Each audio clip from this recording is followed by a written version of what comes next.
todos. É com muita alegria que estou aqui hoje para falar sobre um tema que é muito importante, de extrema relevância, e um tema também que é sempre polêmico. E eu agradeço o convite que me foi feito, agradeço ao ministro Guilherme Caputo Bastos, e essa é uma data muito especial, porque nesses dias 21 e 22 de agosto, está sendo inaugurada oficialmente e apresentada para o público a Academia Nacional de Direito Desportivo. E a data também é muito importante, porque ontem, na inauguração da Academia, é o dia em que se comemoram os 116 anos do Vasco da Gama, Clube de Regatas Vasco da Gama.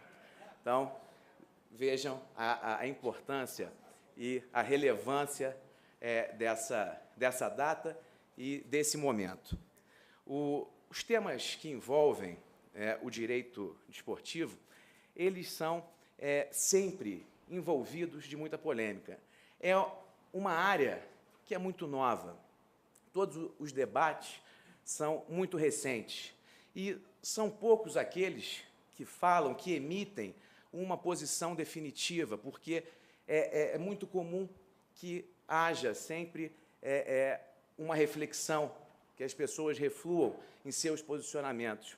É uma área multidisciplinar, em que você lida não apenas com o direito desportivo em si, mas uma área que mescla e envolve o direito trabalhista, o direito constitucional, o direito tributário, o direito penal. E daí, portanto, ser efetivamente uma matéria que se credencia para ocupar definitivamente os bancos das faculdades como uma cadeira obrigatória, e não apenas como uma mera cadeira eletiva. Nesse ano, nós temos também um acontecimento especial. Depois de 64 anos, a Copa do Mundo de Futebol FIFA voltou a ser realizada no nosso país. Esse fato, sem dúvida nenhuma, também contribui para o aumento no interesse nos temas ligados ao direito desportivo. E, para falar sobre o objeto central do debate do nosso painel, que é justamente a compatibilidade ou incompatibilidade da CLT com a Lei Pelé, é importante que façamos uma volta ao passado, exatamente para relembrar determinados momentos. Eu vou ter que falar aqui de uma maneira muito breve, para não ocupar muito o espaço e nem cansar os espectadores, mas é fundamental relembrarmos de fatos que, pelo ponto de vista histórico, são fatos recentes, mas que aconteceram no início do século XX.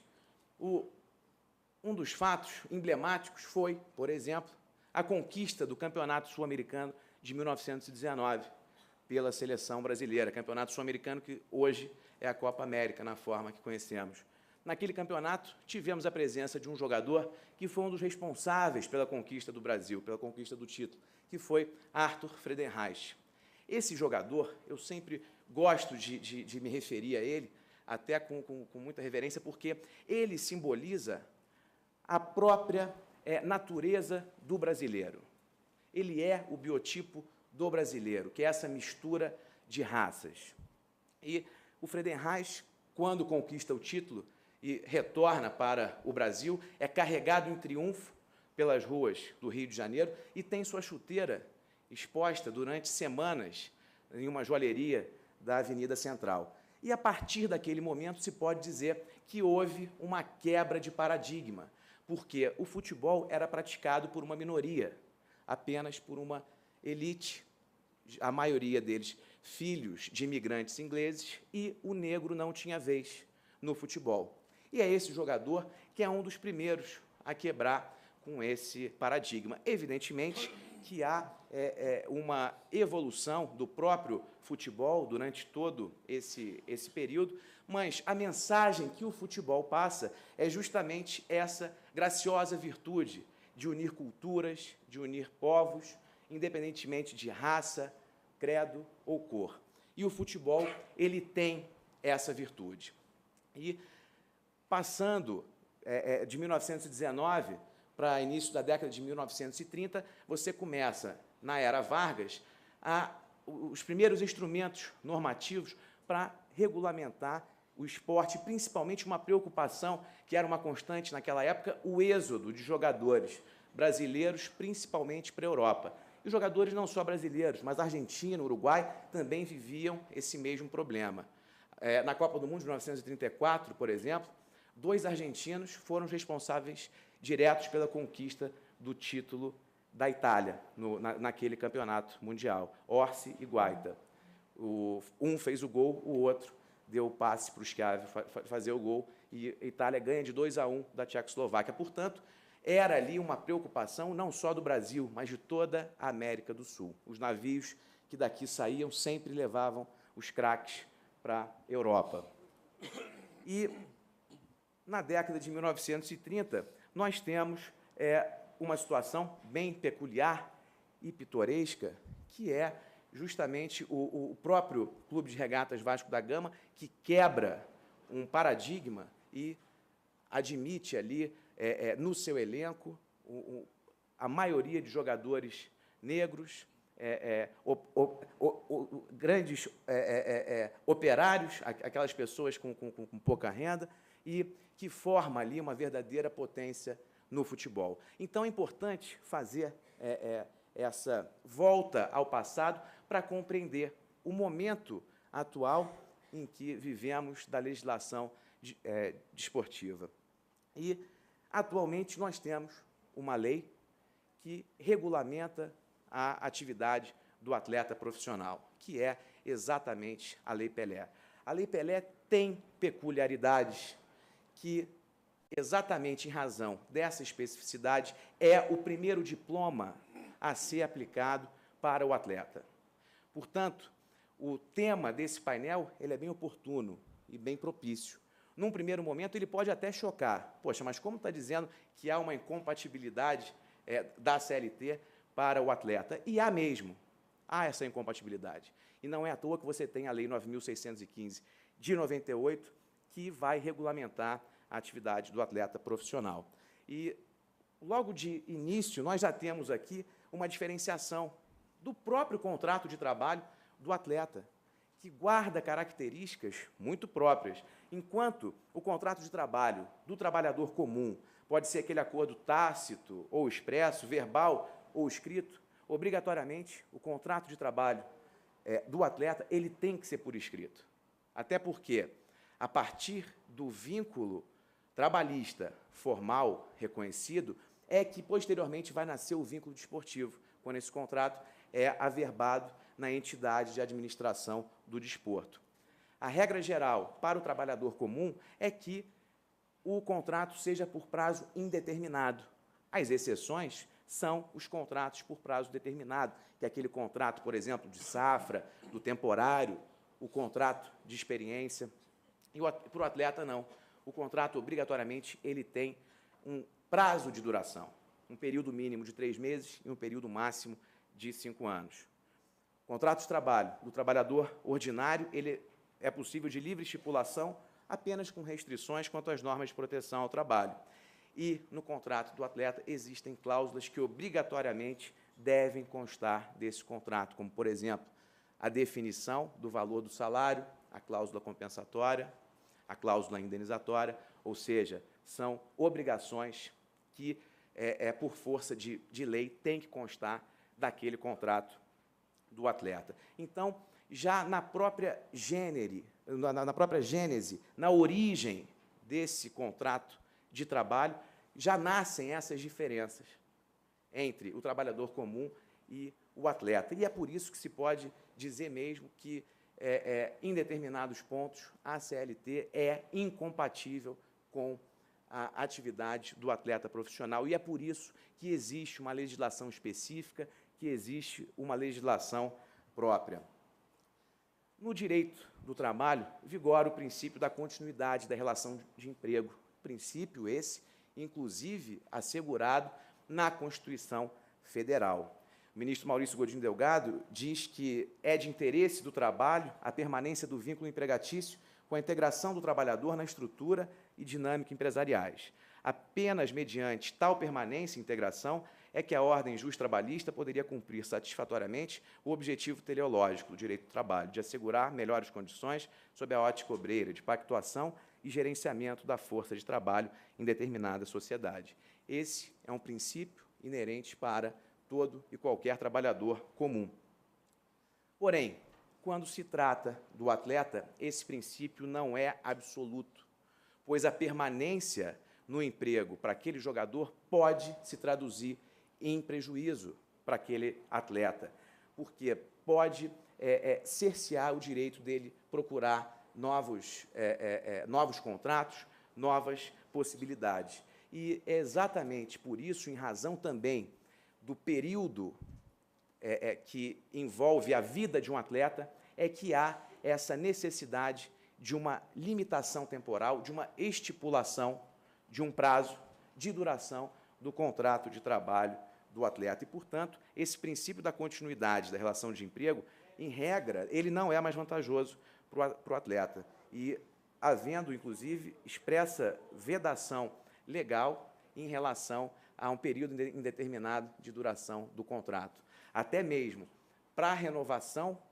do contrato, o clube só vai ter aquela preferência quando se tratar daquele clube formador. Do contrário, expirado aquele tempo do prazo do contrato, aquele atleta está livre para celebrar contrato de trabalho com qualquer clube que ele queira. E, tratando de casos práticos sobre o tema que foi proposto, eu trago aqui o caso do Leandro Amaral contra o Vasco da Gama.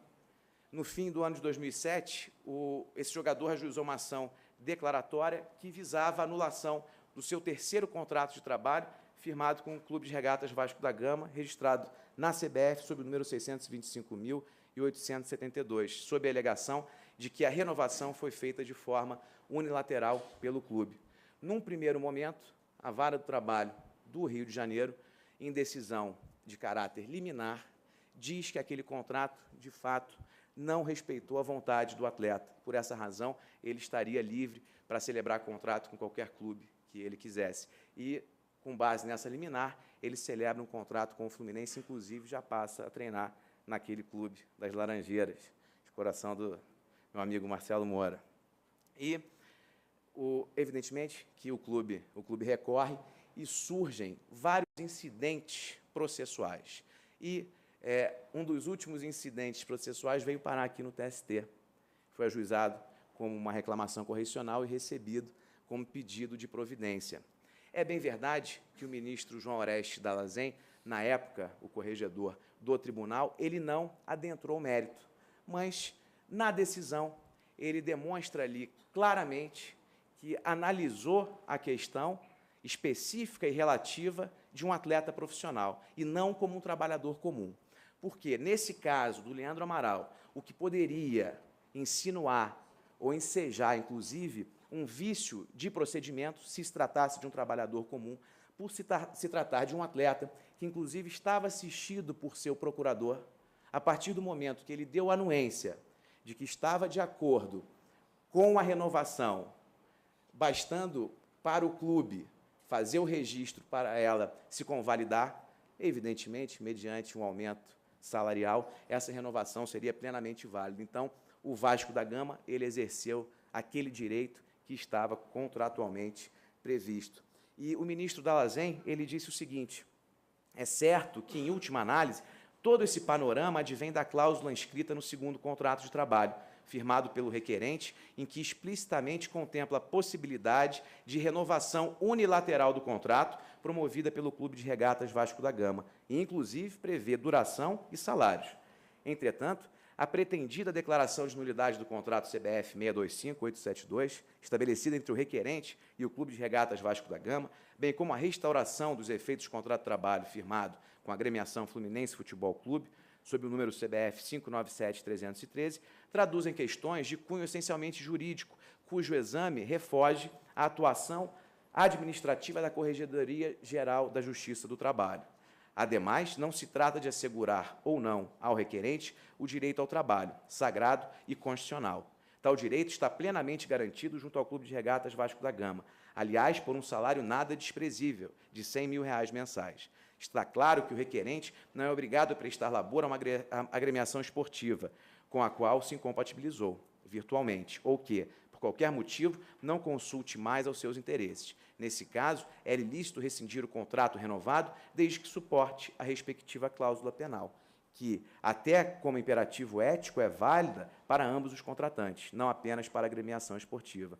Não se descortina, pois, um quadro de irremediável comprometimento ao livre exercício do trabalho ou de profissão. Portanto, nota-se que a decisão, apesar de não entrar no mérito, propriamente dito, ela demonstra efetivamente a preocupação da Justiça do Trabalho em tratar o atleta profissional com as diferenças com as quais ele deve ser tratado. Ele não é um trabalhador comum. Ele tem uma legislação própria que regulamenta as suas atividades. Pois, para o trabalhador comum, numa situação parecida como essa, os princípios constitucionais do livre emprego, da liberdade contratual, seriam levados em consideração. Agora, para o atleta sair do clube com o qual ele tem o vínculo, se ele quiser rescindir esse contrato antes do prazo, ele tem que pagar a cláusula indenizatória para o clube. Aqui se falava em cláusula penal, porque era exatamente a nomenclatura utilizada na época. Com a alteração da Lei Pelé, pela 12.395 de 2011, é feita essa diferenciação entre cláusula compensatória e cláusula indenizatória. Portanto, nesse caso, não se trata de amarrar aquele jogador a determinado clube, mas sim de respeito ao contrato que foi celebrado. Ou seja, aquele clube teve um dispêndio financeiro, teve um investimento. Então, é natural que haja um ressarcimento, caso aquele contrato de trabalho seja rescindido antes do prazo previsto. Prazo esse, inclusive, obrigatoriamente previsto, como nós vimos aqui. Outras situações que são peculiares ao atleta profissional, havendo essa diferenciação entre atleta e trabalhador, é, por exemplo, o repouso semanal remunerado. O atleta também faz jus ao RSR de 24 horas ininterruptas. Só que, ao contrário do trabalhador comum, quando esse repouso preferencialmente vai ser aos domingos, para o atleta, o repouso preferencialmente será no dia subsequente à participação do atleta na partida, prova ou equivalente, ou seja, depois daquele jogo. Evidentemente, a maioria dos jogos do atleta acontece aos domingos, então não seria razoável que você mantivesse a previsão que é válida para todo e qualquer trabalhador para o atleta. O jogador, o atleta profissional, também faz jus às férias anuais remuneradas de 30 dias. Todavia, nesse caso, ao contrário do trabalhador ordinário, trabalhador comum, não é o empregador que define o período do gozo de férias, porque para o atleta profissional, as férias vão ocorrer durante o recesso desportivo. Daí uma outra diferenciação. Não é o empregador que vai definir as férias. Quando o ministro Alexandre Belmonte fez a sua apresentação, hoje pela manhã, falando sobre a justa causa no esporte, ele destacou esses dispositivos da Lei Pelé, o artigo 34 e o artigo 35, que demonstram obrigações e deveres do clube e do atleta. Os deveres do clube estão no artigo 34, os deveres do atleta estão no artigo 35. É dever do clube registrar o contrato de trabalho do atleta na entidade de administração da respectiva modalidade, proporcionar aos atletas profissionais as condições necessárias à participação nas competições desportivas, treinos e outras atividades preparatórias ou instrumentais, e submeter os atletas a exames médicos e clínicos necessários à prática desportiva. E o atleta, ele tem deveres e obrigações que também são distintas daquele trabalhador comum, porque o atleta, obrigatoriamente, ele tem que resguardar a sua saúde e a sua integridade física, não só naquele período que ele está à disposição do seu empregador, mas também durante as horas vagas. O que, para um trabalhador comum, pode parecer uma ingerência, uma intromissão na vida particular daquela pessoa, para o atleta não. É inerente a sua própria condição, a sua própria atividade, inclusive manter todos os procedimentos necessários para que aquele atleta tenha sempre o seu mesmo vigor físico, o seu mesmo potencial e que não haja nenhum prejuízo decorrente de uma atividade extra-empregador, ou seja, uma atividade particular que comprometa exatamente essa situação. O artigo 35 da Lei Pelé diz que é dever do atleta participar dos jogos, treinos, estágios e outras sessões preparatórias, competições, com aplicação e dedicação correspondentes às suas condições psicofísicas e técnicas. O atleta também deve preservar as condições físicas que lhes permitam participar das competições desportivas, submetendo-se aos exames médicos e tratamentos clínicos necessários à prática desportiva. Também exercitar a atividade desportiva profissional de acordo com as regras da respectiva modalidade desportiva e as normas que regem a disciplina e a ética desportivas. A obrigação de trabalhar, assumida pelo empregado ao celebrar o contrato, vem acompanhada do dever de obediência às instruções do empregador, o qual é uma característica manifesta da subordinação jurídica do empregado, do exercício do poder diretivo do empregador e, portanto, surge para o empregado o dever de obediência a ordens ou recomendações lícitas. E essas recomendações lícitas é que é justamente todo aquele espectro de determinadas situações que ele deve observar também no período que ele não está à disposição do seu empregador, à disposição do seu clube. Ou seja, essas recomendações lícitas são destinadas à própria vida particular daquele atleta, que deve ser uma vida regrada, repetindo, para ele poder preservar o seu vigor e o seu desempenho. A violação do dever de obediência poderá ensejar, respectivamente, ato de indisciplina ou insubordinação, caso o descumprimento se refira, respectivamente, a ordens lícitas, de âmbito geral, emanadas do empregador e ou de seus prepostos, ou a ordens de cunho específico, pessoal, emanadas das mesmas autoridades, permitindo a resolução contratual nos termos do artigo 482-H da CLT. Esse conceito é da desembargadora Alice Monteiro de Barros, que, inclusive, é a patrona da cadeira do acadêmico Ricardo Miguel, que preside esse painel. E era uma magistrada que tinha uma visão bem à frente ao seu tempo, porque ela já analisava, desde o início, o atleta profissional com aquelas nuances, com aquelas peculiaridades que devem ser mesmo encaradas quando se trata do atleta. O atleta não é um trabalhador comum. Eu faço sempre questão de repetir e de enfatizar esse fato, porque é muito comum que, na Justiça do Trabalho, o próprio magistrado trabalhista, muitas das vezes, não aplica a Lei Pelé, aplica unicamente e tão somente a CLT. E a desembargadora Alice Monteiro de Barros, ela, inclusive, além de deixar ótimos acordos nesse sentido, envolvendo questões de atleta, deixou uma vasta biografia e que sempre enfatizava essa questão. Outro ponto que ela sempre mencionava também, fazendo essa diferenciação, era no tocante à hora extra do atleta, que era uma questão que sempre foi muito polêmica. Para o trabalhador comum, não tem errado, a Constituição estabelece um limite de 8 horas diárias e 44 horas semanais.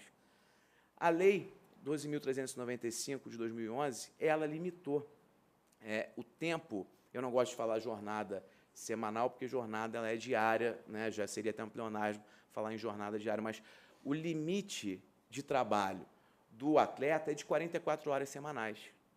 A Lei Pelé, ela não fala de uma limitação diária, mas tão somente da limitação semanal, que até mesmo a própria limitação semanal, a própria Alice Monteiro de Barros fazia duras críticas em relação a esse limite, exatamente em razão das peculiaridades que envolvem o trabalho do atleta.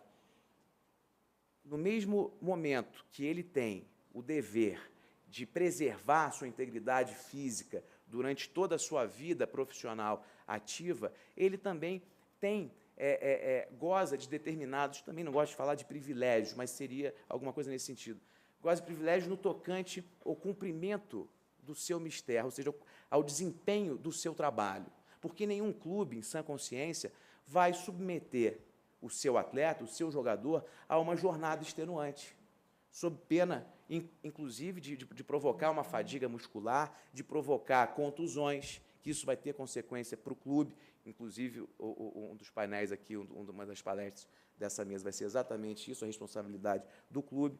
Então, evidentemente que o clube não vai colocar em risco o seu maior patrimônio. O seu maior patrimônio é justamente aquele atleta, ou aquele possível craque.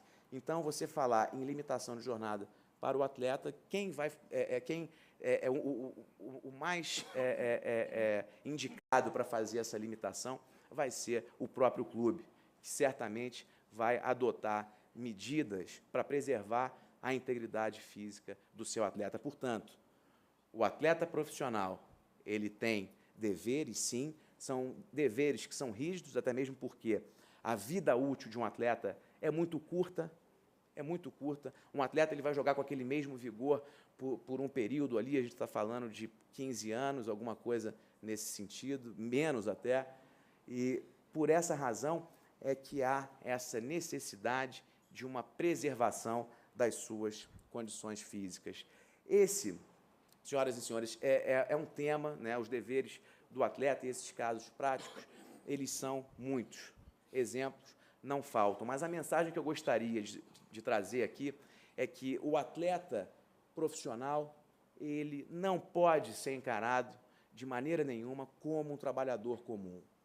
Esse atleta profissional, ele tem uma legislação própria, uma legislação específica que regulamenta as suas atividades. E essa legislação específica, que é a Lei Pelé, ela tem que ser observada, não apenas pelos operadores do direito, mas principalmente pelos magistrados trabalhistas. E, inclusive, a própria Academia Nacional de Direito Desportivo, acho que vai ser um ambiente muito propício para difundir essas ideias e propagar exatamente todos esses princípios que são inerentes ao esporte e ao atleta profissional. Eu sempre gosto de dizer, principalmente numa plateia que é bem eclética, que temos aqui ministros, juízes, desembargadores, mas muitos estudantes. O direito desportivo, ele é uma realidade que veio para ficar, ele está num período de grande desenvolvimento e, para aquele estudante que está se formando e que muitas vezes fica naquela dúvida para qual área vai seguir, claro, eu sou suspeito para falar, mas eu indicaria, sem dúvida nenhuma, o direito desportivo. Primeiro, pela diversidade de temas e de matérias que você é obrigado a lidar e conhecer. E, segundo, porque tratar de direito e esporte, para mim, são duas coisas apaixonantes. E, trazendo aqui a frase do Nelson Rodrigues, em futebol, o pior cego é o que só vê a bola. No futebol, você tem vários tipos de possibilidades que devem ser aproveitados. Então, com essas palavras, eu agradeço a atenção de todos e agradeço a oportunidade de estar aqui. Obrigado.